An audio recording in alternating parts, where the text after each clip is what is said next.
Dunidan aynu ku noolnahay xilliba xilliga uu ka dambeeyo waxaa la gaarayaa horumar xagga tiknoolajiyada iyo waxbarashada. Xilliyadii hore waxbarashada ayaa loo raadsan jiray meelo dhaadheer oo masaafo ah.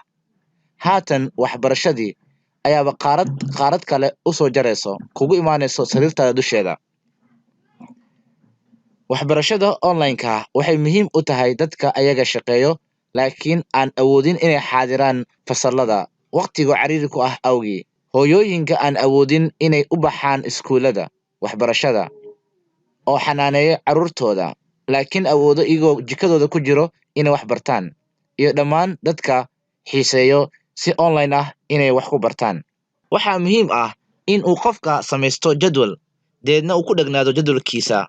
Sidoo kale waa inuu helaa dhammaan qalabkii u fududeyn lahaa waxbarashada online-ka sida internetka, printerka uu ku daawacan lahaa warqadaha casharada. Sidoo kale waa inuu helaa qofka computer, mobile ama tablet u kala socdaa casharadiisa. Haddii aad doonaysid inaad online wax ku baratid, waxaad u baahan tahay qodobadan soo socdo.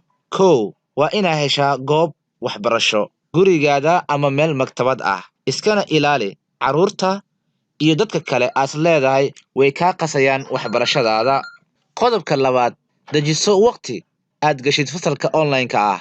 U yeelo maalmo gaar ah oo aad qaadanaysid duruustaada. Samayso jadwal iyo waqti iyo maalmo gaar ku ah.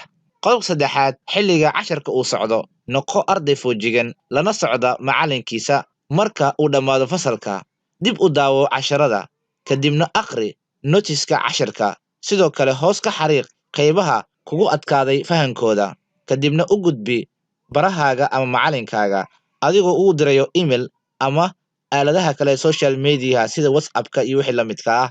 Qodobka afaraad, istijaabi nafsadaada. Qaado quiz ama test. Tijaabi awooddaada fahanka iyo dhanka casharada adigoo adeegsanaya quizka online-ka, website-ka aad wax ka baranaysid iyo website-yada kale ee la midka ah.